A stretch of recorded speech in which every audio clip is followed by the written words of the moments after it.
Hey everybody, welcome to the Fantasy Books and Games Tuesday night comic book stream. I'm Aaron, and with me today is Susie. Hello. We're excited to talk about some new comics that come out tomorrow, and I am just this week. I am spoiled. I am so You spoiled. had so many comics. So it's like it's not just that I have a lot of comics.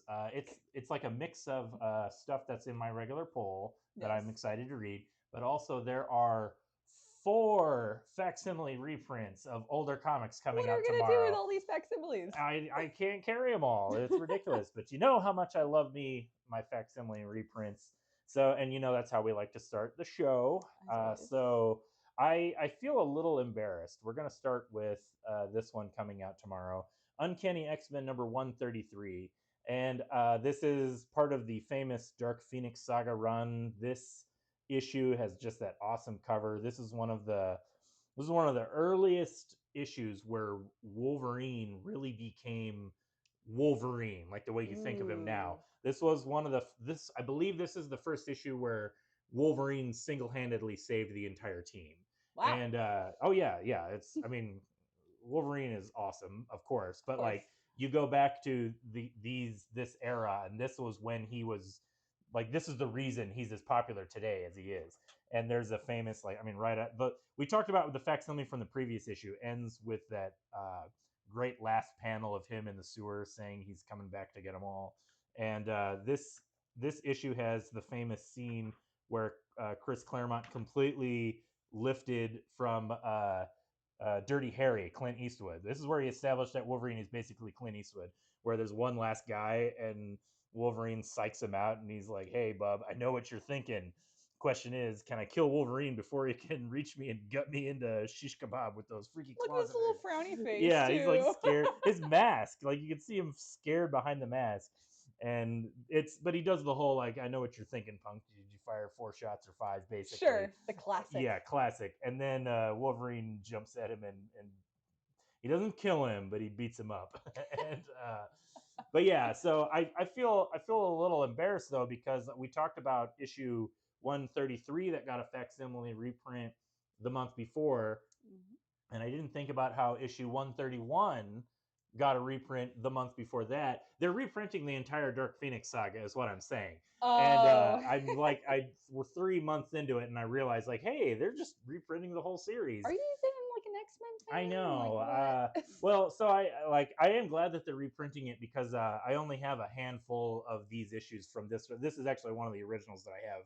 But the reason, like, if you're an X Men collector, it's such a pain in the butt to collect that early Chris Claremont, John Byrne era X Men Yeah. because like every single issue is like a famous first appearance. Oh, of course. Like I said, the whole run is like what established the X Men is what they are. Yeah. Like Dazzler appears during the Dark Phoenix saga just because they just like introduced Dazzler. Yeah. And yeah, like White Queen, and there's so many characters. But so yeah, it's of course it's a great story. It's one of the best X Men stories. So yeah, if you even if you don't want to read the whole Dark Phoenix saga, this is a cool issue to have because this cover rules. This is like I said, it's one of the first issues that establishes Wolverine as a single character that's a power or a force to be reckoned with. And yeah, that's cool. One man army. That's right. Yeah, it really does kind of set that up. Also coming out tomorrow, we've got two different facsimiles from DC.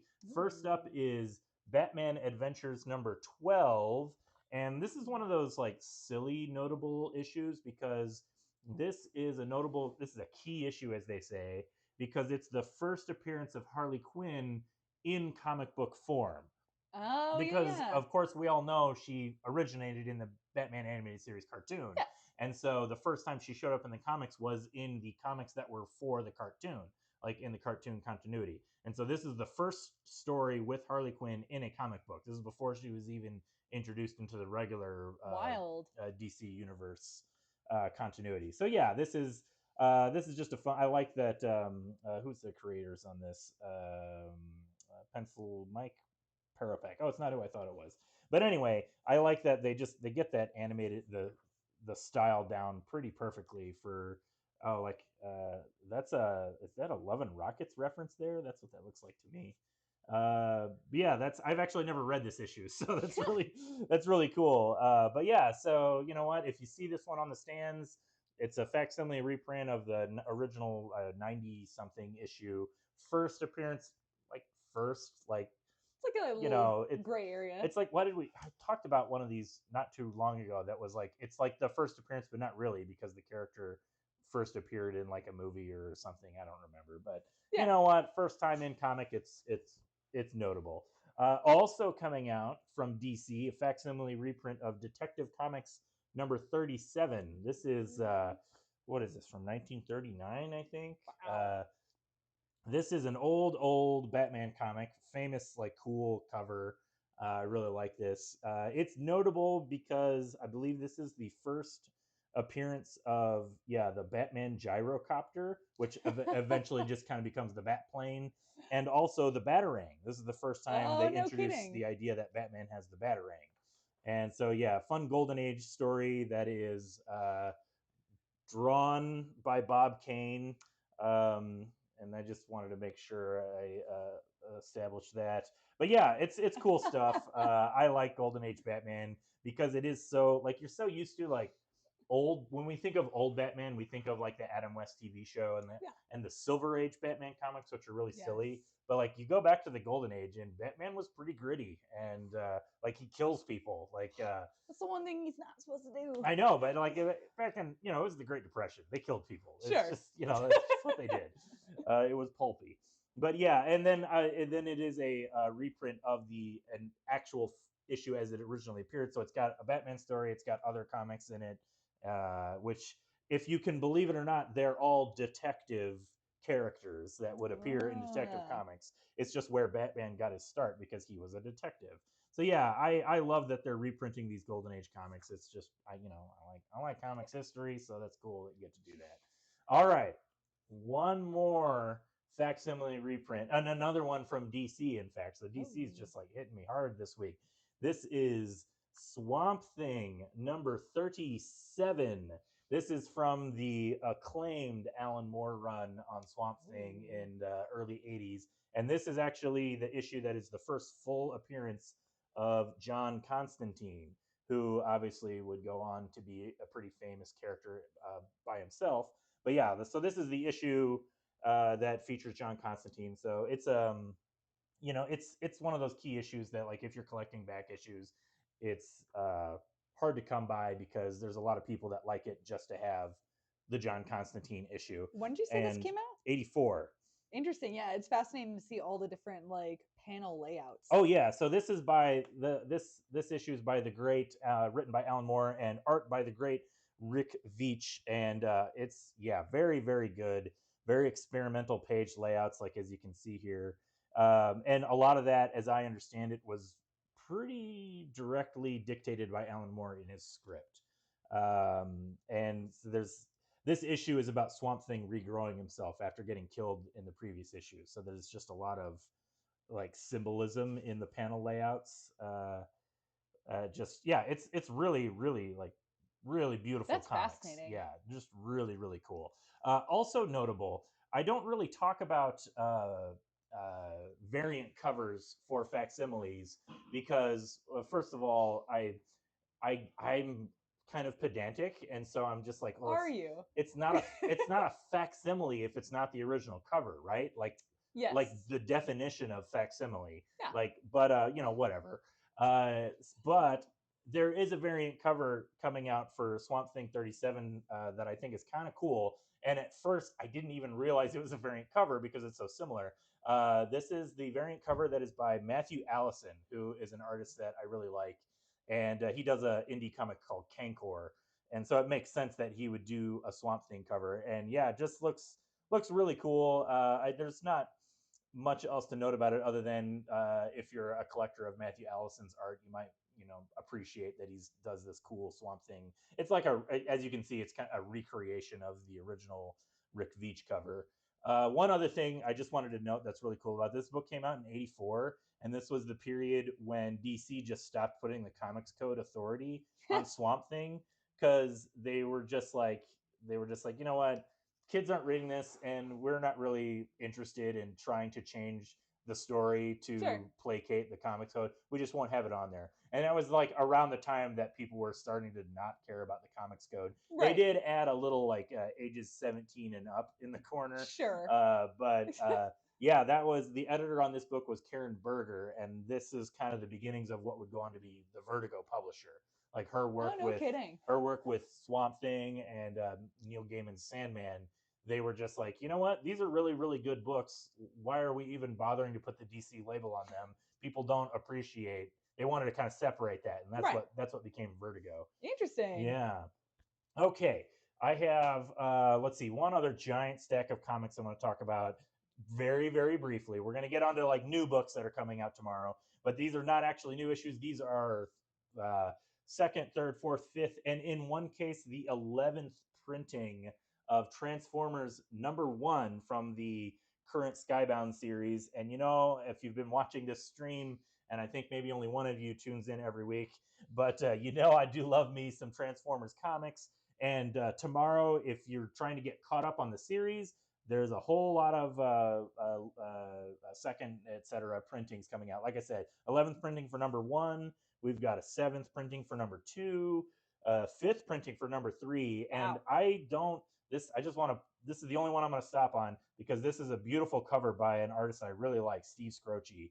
And he drew the Clobberin' Time series from a few years ago that I really Oh, I liked. remember that. Yeah, Daniel Warren Johnson is the GOAT. Yes. Look, there is at least two of you. Yay! Yay. Thanks for being here, Alex. But I don't like to buy I don't like to buy multiple covers of the same book because I I feel like it's wasteful. But darn it, if I'm not tempted to get this cover because it's so great looking and it's like the most epic moment in this issue where Optimus gets his arm blasted off and then he just beats Skywarp with his broken arm. It's so cool. Um, But Aaron, are you even a Transformers fan if you do not have the Optimus Prime blocky? we're not talking about blockies right now, okay? Like we're talking about comic books. But yeah, I agree, Alex. This one is really cool. But also, in addition to that, there's a new print, fourth printing of #6, #8, #11, #12, My #13, goodness. #14. Like they're really just like pumping them out. There's like if you're trying to get caught up, what do we got? 3, 6, 9 issues, new printings of Transformers. This series has been a big hit, and I'm glad that they're doing these multiple printings to so that people can kind of keep up with it and jump on board. But also, there's a new issue, #18, comes out tomorrow, and you know, I don't want to like I don't I've talked about Transformers so much, I don't want to say too much about it, but I really like this issue. We're at issue 18, and as I understand it, Daniel Warren Johnson, the writer, his run is ending with 24. So we're kind of Oh. ramping up to the climax, and there's kind of a big, a pretty big moment that happens at the end of this issue, and it's really, really cool. Ooh. So you Okay, just have to come on in and find out. that's right. Read the issue. All right. Let's see. There's some other. Before I forget, there are two other new printings of books that I just want to make mention. Second printing of Teenage Mutant Ninja Turtles Naruto #1. This is a book that a lot of people have been asking about.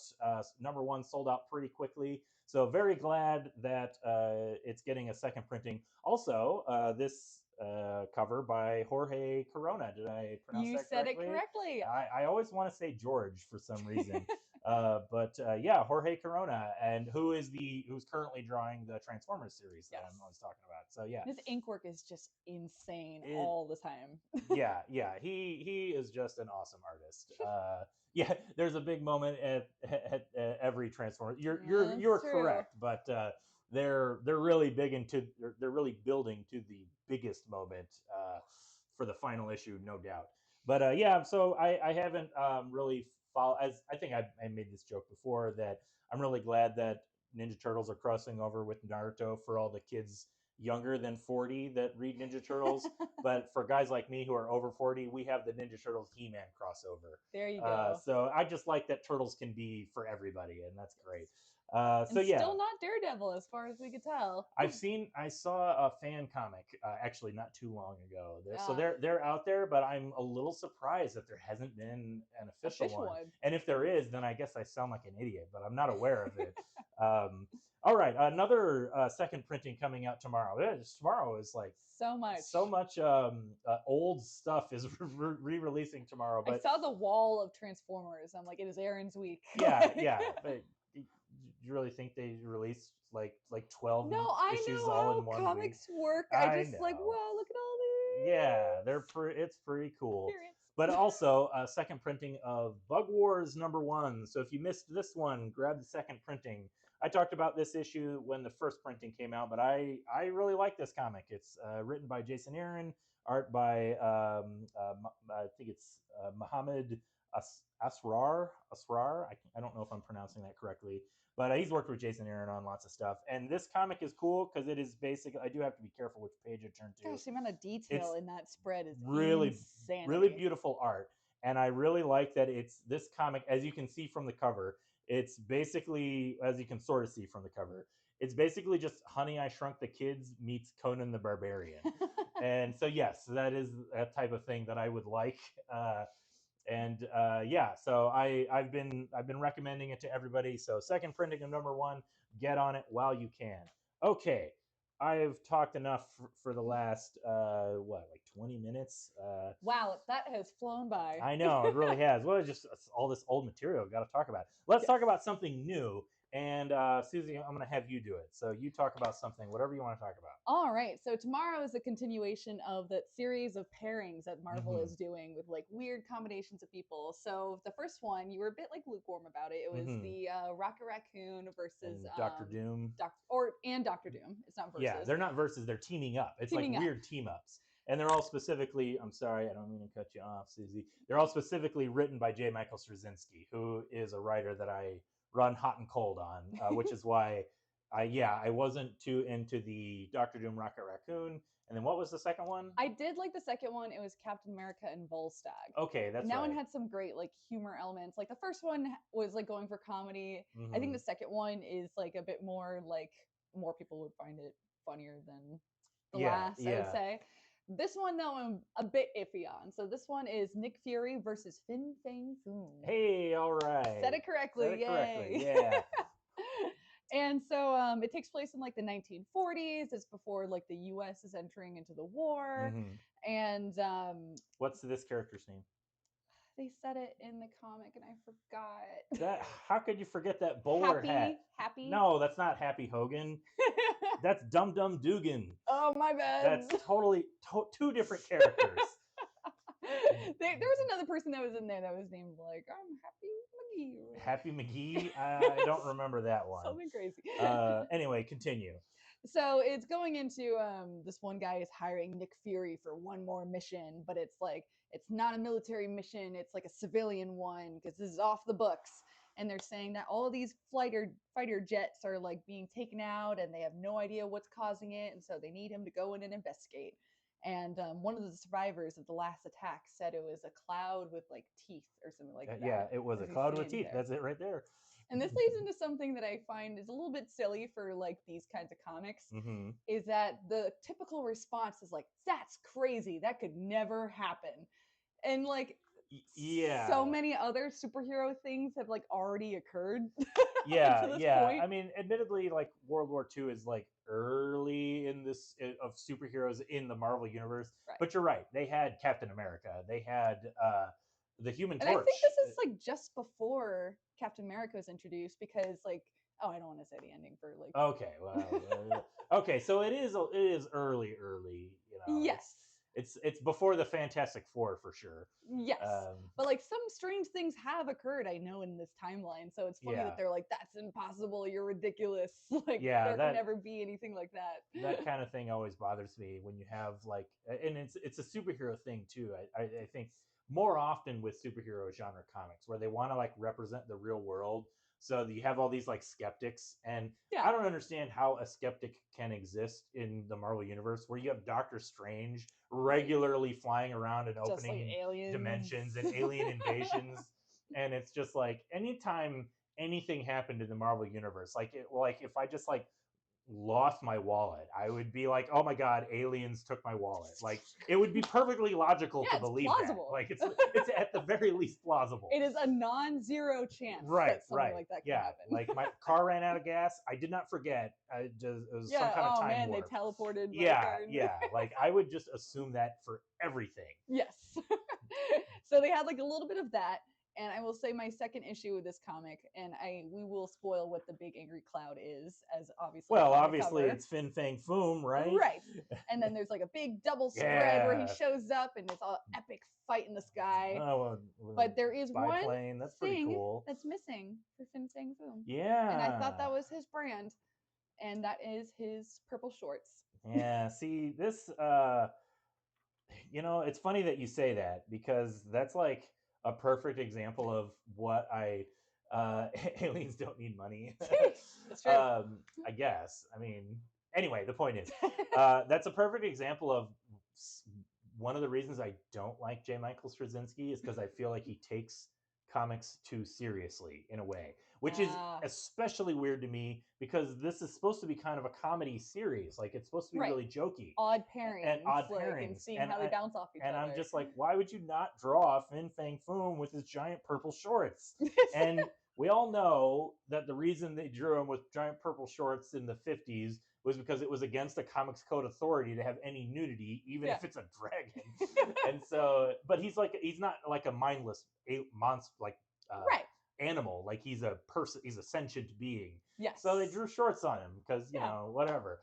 And so, yeah, it's silly. We all know that it's silly, but it's part of what it is. It's his brand. Yeah, it's his brand. Now he's just like a generic dragon. That's like and that's I don't know. That doesn't work for me as well. Like I like. And you're wearing the perfect shirt for. I am. You probably I don't know if it shows up on camera, but it has Sauron on this shirt, and he's got his little purple jorts. His purple Sauron's jorts. But purple just looks good on green, right? You know, that's Hulk. Exactly. Yeah. But so yeah, I totally understand what you're saying. But I will say this: it's entirely possible that this comic isn't just like my target audience. Sure, you know? Sure. Also, it does take place early in the Marvel. Maybe it's before he got his purple shorts. Whoa, we need. Okay, that's dream job right there. I know you, Alex. You said that Bug Wars is a dream comic for me. Dream job. I want to be able to write the comic that explains the origin of Fin Fang Foom's purple shorts. I'm sure that already exists. Somebody had to have done that in because Marvel's done so many jokey joke comics. Yeah, it's like mentioned offhanded in like a Spider-Man comic. Well, it needs a new official canon to tie in with Nick Fury versus Fin Fang Foom. But yeah, so right now, let's do it. All right, let's do it. Overall, did you like it? I thought it was fine. Did you like it as much as the Captain America Volstagg issue? I think the Volstagg issue just had like a lot more like fun elements and like out there like fantasy scenarios. You liked like the way the characters worked in that one more than this one? Yes, I would say so. Okay. Especially because like you don't really get that many interactions between Nick Fury and. That's what it looked like. I didn't read it, but just flipping through it, I was like Fin Fang Foom is not in a lot of these pages. No. Which that's a turn off for me, dog. So like the first like 10, 15 pages was this like typical World War II jargon. Nick Fury, yeah. Okay. Well, it was fine. You know what? I will say one thing. I'll just this is a cool cover. I like that. This is a very cool cover. So yeah. It's probably for someone out there. All right, let's move on. I got several books that are in my poll that are coming out tomorrow. I'm just going to make a brief mention of some of them. I've talked about Death of Copra before, and this is just the coolest book that you're not reading. I say this over and over again. This is by Michel FIFA, and he is just it's like I've said, it's like Fantagraphics publishing a Rob Liefeld comic. It's just the coolest thing. I love his art. It's very mixed media and experimental. And it has this feeling like it looks like a little kid's sketchbook if you don't know anything about art. But then when you really look at it, like there's so much technique and detail going on in the pages. And he wears his influences on his sleeve, There's a lot of like Steve Ditko design to some of these characters, and I'm going to show you this beautiful, awesome splash page, which is very Jack Kirby. Like that's Yo. like straight up Orion from New Gods. Like he's got the like little wire device, and so Yeah. yeah, this is like Jack Kirby characters versus Steve Ditko characters. Just like just so cool. Oh, hello, Serena. Thanks for joining us. But yeah, so I love this comic, and I'm so this is the end of the series. This is a 50 issue long series. It's Oh ending with wow. it's this is the last I forget how many issues this Death of Copra is, but it's going to end with what would be issue 50 of the whole series. So yeah, been building up for like 10 years now, and very cool. So highly recommend, get the trades, read the whole thing. It's beautiful. Also coming out tomorrow, Absolute Superman #5. I This is the one Absolute series that I guess I've been following Absolute Wonder Woman as well, but I'm really liking Absolute Superman. It's written by Jason Aaron, who's a writer that I like, and this issue is the climax, the ending of the first arc, and I think my criticisms of previous issues is that I have found the story, the Krypton. Basically there's two stories here. Okay. They're telling the origin of Krypton, and then they're also telling like the present day story of Superman on Earth.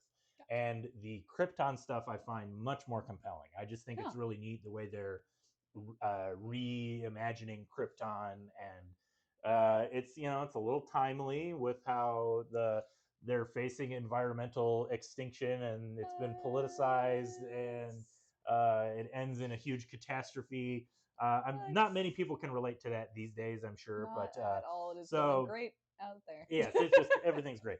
But so this kind of ends with that part of the story. So it was really good, but it also kind of syncs up with what's been going on with the present day story. And yeah, I thought it was really good, and I'm uh, definitely sticking around for more All Star Superman or All Star.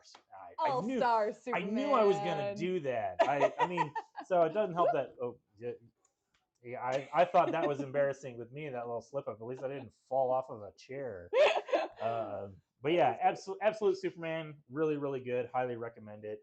Also coming out tomorrow, The Moon is Following Us, #7.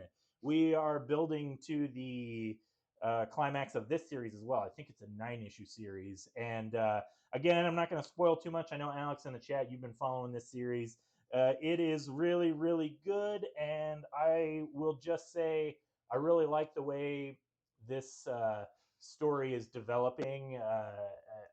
Like the story started out with these two parents having to save their daughter from being trapped in a coma in like a dream world. Interesting. And have we not talked about this at all? Like, have you not read any of it? I don't think I've heard anything about this. I'm sure you've talked about it on the stream. Oh, sure, but you just weren't around. Yes. Like you didn't do any of the episodes where we talked about it. No, it's really good. It's about it's like reality and magical worlds kind of combining in a weird way, where their daughter's trapped in a coma and they have to go into her dreams to rescue her. But then as the story is unfolding, you're realizing that there's some elements of like generational trauma involved, and there is a pretty big emotional moment that happens in this issue that I did not see coming. So it was really good. Yeah, Moon is Following Us. Yep, I agree, Alex. It's really good. It kind of reminds me of this one comic that Sean Murphy did. I'm not crazy about the artist, and I hope that doesn't bite me in the butt saying that. But like his art is great. He's a great artist. He's yeah, rude. He's known for being a little opinionated, but he did cool this artist. one series of there was like a kid that was up in the attic, and he was like a type 1 diabetic, and he has a super low blood sugar. Joe the Barbarian is the name of the comic. That's it. Yes. Yeah, it's written by Grant Morrison. It's a really good comic, and yes, it's kind of the same. It's very similar, where he's having this fantasy of his toys like saving him and rescuing him. And there's like, you don't know what's reality, and there is like a real world plight, like he has to get downstairs. It's really good. This is like literally there's magic, and I got you. Like there's like this like guy from a different dimension where magic is real shows up and is like, I can save your daughter with Ooh. magic, and they're like, we're desperate, we'll try anything. Sure. And yeah, really, really good. I recommend both of them actually. Joe the Barbarian is fantastic, Sweet. Yeah. as is The Moon is Following Us. Yeah, it's just a Daniel Warren Johnson kind of day tomorrow. New Transformers and Moon is Following Us. Oh, Oh, I guess man. I didn't say, if you don't know anything about this book, it's written by Daniel Warren Johnson There you go. with art by him as well as Riley Rossimo. And that's one of my favorite things about this book. And some by Is Mike that Spicer? he's the colorist. Oh, okay. He colors Transformers as well. Gotcha. But he colors a lot of stuff. But what I like about this is that they make really great use of having two artists, where Daniel Warren Johnson draws the real world scenes, Yeah. and Riley Rossimo draws the fantasy world scenes. Oh, that's really cool. So it's I like, like it when you do that. yeah, I do. It's like, it's artistically neat, but it's also an economic use of everybody's time, so that they can just like keep the book on schedule. He's a smart editor. Yeah, exactly. Yeah. So very, very cool comic. Highly recommended. All right. Talking about art and editors and whatever. Yeah, and whatnot. What have you got here? So I just wanted to bring in real quick. This actually came out last week, but it is the trade paperback for Rick and Morty Finals Week, which I talked about this earlier whenever like my issue came out. But the whole series is focused on like one day a week, and like Morty is going through his school finals. Yeah. And every single day some new shenanigan happens. And so this series is a different artist on every issue. Yes, like a different artist team on each one. And is I this, have to say, is this Dean Rankine? Dean? He I forget if it looks like his them. That art. looks like Angela's. Oh, okay. You know what? I guess I'm just bad at recognizing Rick and Morty artists.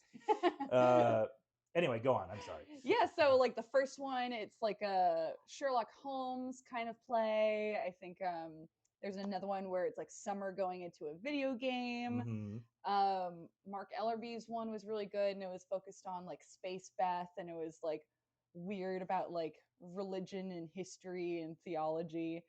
And then mine is more towards like the poli-sci element. So like mine was focused on the election. And I just have to say, like, this series is it's got some Rick and Morty comic artist legends. I know that doesn't mean too much to a lot of people, but like having Mark Ellerby in there and Fred Streising and like Alex Firer, and it's just they're all like masters of the craft, and they're all wicked cool people. So it was kind of an honor just to be in. That's the same pretty book cool. as Yeah, that's pretty cool. You getting to be in the same book. Yes, yeah, that's pretty awesome. This is your art, right? Yes. On here. Yeah, that's nice. Yeah, we talked about it when it came out. But yeah.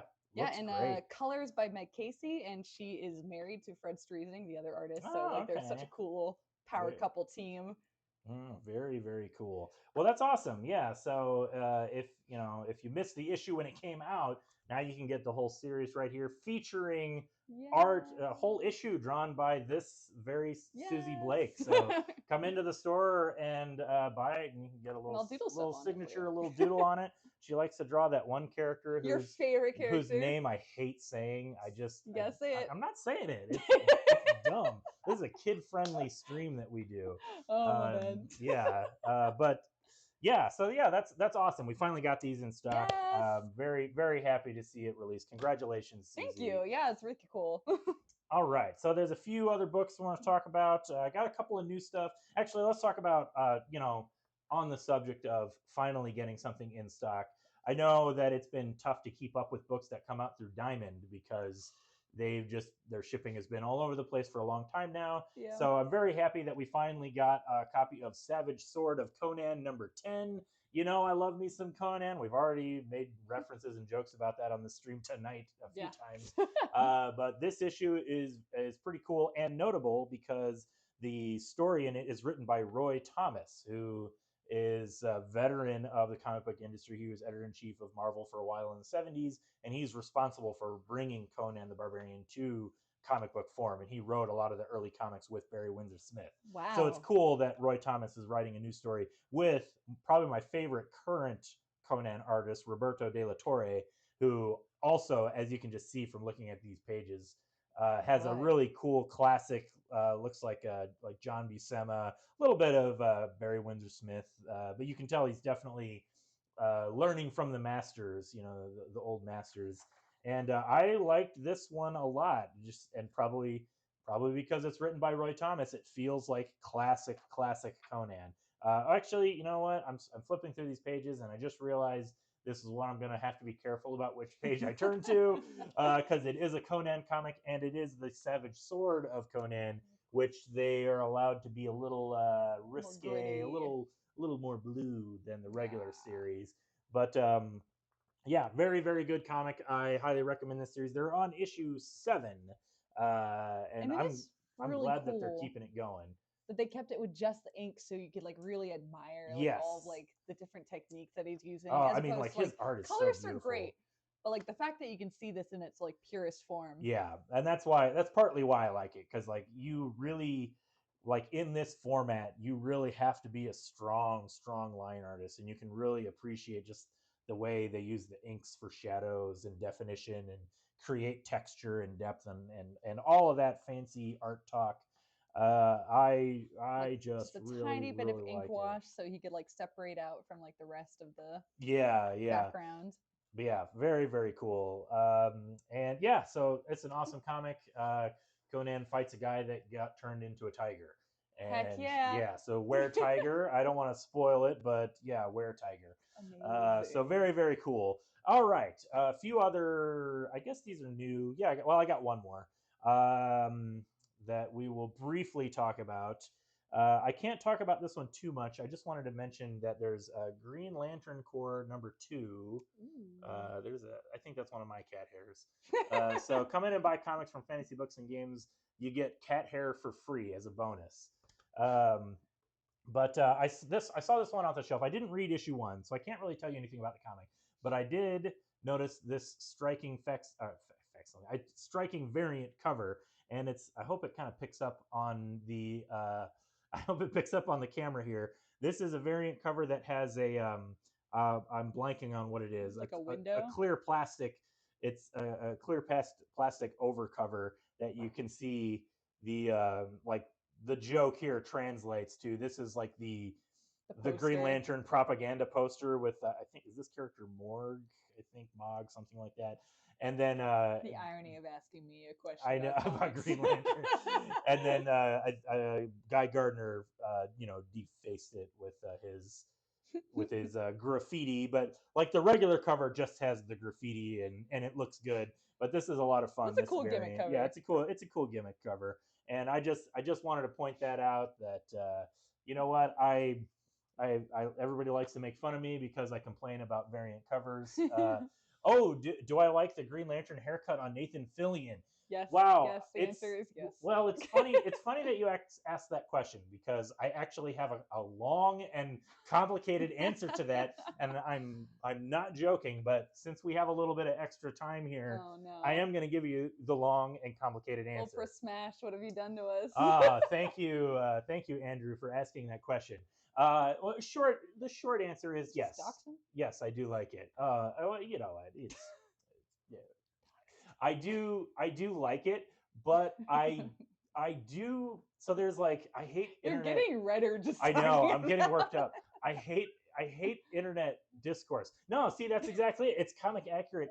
It's not technically comic accurate. Like it's it looks doofy, and like sometimes Guy Gardner is drawn with a doofy haircut, but his hair is not actually drawn the way that Nathan Fillion's hair is. Most of the time, Guy Gardner is drawn with that military bowl cut, and that looks doofy, where it's like shaved on the sides, and then he's just got the bowl hair hanging Yes. down. And so they, for the movie, they kind of took the concept of like it's a doofy haircut, but they didn't give him the shaved sides. They just had it be long all the way down. And so it's like, yeah, it looks doofy and it looks similar to the comic, but it's not actually comic accurate. And that bothers me when people make that argument because I don't, like I said, I don't hate it, but it's not technically comic accurate. So all the people that are saying it's supposed to look stupid, like, like not necessarily. Like Guy Gardner's haircut is not supposed to look stupid. It's supposed to look like a military haircut, which looks kind of doofy if you're not in, if that's not your thing. But Yeah. a lot of times he's drawn with a more modern, straightforward military haircut. But back in the 80s, that's how they decided to draw him because that's what a lot of guys had. And Yes. now looking back on it now, we're like, wow, people in the 80s sure looked stupid. And, we do that with a lot of haircuts. Like, Yeah. we don't pretend that mullets. Actually, mullets have kind of gotten Oh cool my gosh! again. And then remember when all the girls had like the bump or whatever? They Yeah, would put like yeah, something in there to yeah, like yeah. make it like bumpy waves. It looks like a messy Romulan. Yes, exactly. The movie looks like a Romulan haircut, which is not how it looks in the comics. Specifically like the Kevin Maguire run, the Justice League Yeah. International, which is what everybody is always referring to. And it just, I'm not trying to sound unhinged. I just can't. I I'm sympathetic to people that say they don't like it because it's not actually comic accurate. Right. Like I know people don't like it because they're like, oh, they're disrespecting Guy Gardner, and the response to that is, well, what's really to respect about Guy Gardner? Yeah, he But disrespected him. So but that's also not fair because I think he is a cool character because he's complicated, and like yeah, I appreciate that is a hero out there who is like a superhero, but he's also just kind of a jerk, and he's yeah, not like friendly, and he doesn't work well with others, but yeah. he's still a hero. And yeah, so that's my opinion on Guy I'm Gardner's so haircut. glad this comic was towards the end. Yeah, yeah. I would not have wanted to start the stream with that. It would have just. How am I going to follow that? Uh, but yeah. Yeah. Short answer, I like it. But long answer, all the stuff I just said. Complicated. It's not comic accurate. It's not. So stop saying that it is. Okay. I got one more comic to talk about. It's not a Marvel or a DC book. We just got this in today because it comes from Diamond. This is Assorted Crisis Events. This is an Image comic. It is written by Denise Camp, I believe. Did I say that correctly? Yeah, Denise Camp. Art by Eric Zawadzki. And Denise Camp, I believe, is currently writing the Ultimates for the new Ooh. Ultimate Marvel series, which I thought was one of the better written of the current Ultimate books. So this issue is really weird. I guess I'll tell you before we like show it off too much. The high concept of this is it follows a main character who is a young woman living in a city where there are constant uh, apocalyptic events happening. So it's very like a self-aware, almost kind of meta. Like if you lived in the DC universe or the Marvel universe, and there's just a crisis, like a universe-changing crisis every other day, and that's kind of what this is. But there's a little bit more going on because it's all the meta commentary is all kind of tied up into she lives in like a low income housing, and there's movie studios that make movies in her neighborhood because it's cheap sets because they're like, oh, we It's don't all run it's down all run down anyway. already, so we can just film there, and they get permission from the city to film there, which by the way, I don't know if Denise Camp is actually drawing from this, but one of my favorite movie stories and sort of local relevant to us here in the St. Louis area Oh. is that one of the greatest movies of all time, Escape from New York by John Carpenter, was filmed in East St. Louis Huh. because there was a horrible, horrible fire that destroyed multiple blocks of the city. And they were like, well, let's just film there. And so because they needed a post-apocalyptic setting. Yeah. And so they just went in with their cameras real quick. They're like, well, everything's going to be demolished and rebuilt next month.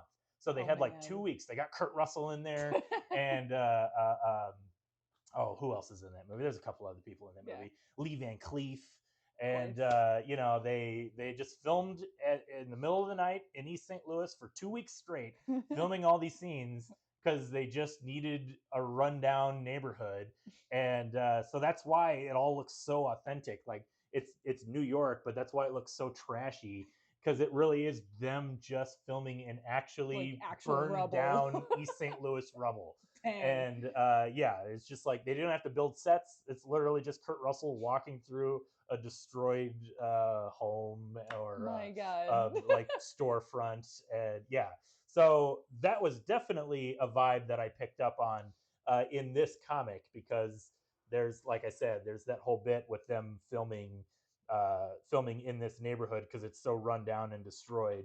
But then also there are these constant crises, like this person's just stuck in frozen in time, and unfortunately for him, he was picking his nose at the time, and so it's just about how it's a very surreal story about this woman trying to live her day-to-day life where all this craziness is happening. She keeps getting alerts on her phone saying that there are like like time anomalies happening.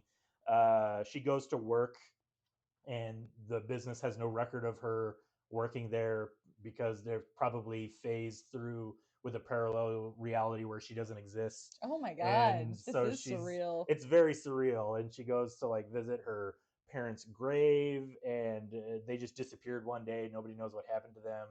You can see there's like occasionally there's like a medieval knight walking around in the background because he's just dislodged from time. There's just all this like chaos. It's intermingled with the fact that there are movies being made, so you're seeing stuff and you're like, the narrative is a little tricky because you're like, oh no, time is distorted and there's Nazis in the city, but no, they're filming a movie where they have Nazis, so Wild. you don't know what's reality, what's Just fiction. some kind of like absurdist It's comic. very, yes, it's very absurdist. And also the whole time she's just trying to get her clock fixed, which is kind of a metaphor for this like needing to repair time and Time. reality. It's a neat comic. i That's pretty cool, i really actually. liked it. There's, I don't want to spoil the ending. It kind of ends with like a thing happening. And it's I have no idea where it's going from here. If you could stop time for everybody else but yourself, would you age normally? Would you do it? I would do This it for is naps or this is the deadlines. this is the whole Twilight Zone. Burgess Meredith. Like, thankfully, my eyes aren't so bad that if I broke my glasses, I would be. Oh, that was the post-apocalyptic one. Yeah, There that was the there one he was in like the bank vault he or was in the something. bank vault, yeah, and he was happy that everybody died. No, there was a Twilight Zone episode where a guy had a stopwatch that he could Hmm. stop time, and then he was just like, "Oh, I can do whatever I want, and I'm just gonna wander around and walk into the bank and take money and Yeah. whatever." And then while time is frozen, spoiler alert for a 70, 60-year-old series that's known for its twist endings. Oh. He is a klutz and he drops the watch and it breaks, and now he's just frozen in this moment where he can't communicate with anybody because everybody's Oh just like man. frozen in time, and he's just stuck there like going insane. Um, So so here's like the generational divide because my mindset was like, oh, it's like the hyperbolic time chamber in Dragon Ball Z where they go in and train for a few years, but they still age normally. Like, yeah, yeah. yeah. Yeah, so I guess the answer is, would I do it? I don't know. I'm not. Would you do it to catch up on your comic deadlines? You turn You in know, a book and then you're like this is 85. this is sort of turning into like a Lord of the Rings thing because the temptation to do it would be so overwhelming. Like, for real, like it would be Yeah. like really tempting. But also, I'd be so no, because I legitimately watched that Twilight Zone episode at a young age, and it did actually scare Like me because horrify like I you. had that thought. I was like, oh my god, what if I was trapped?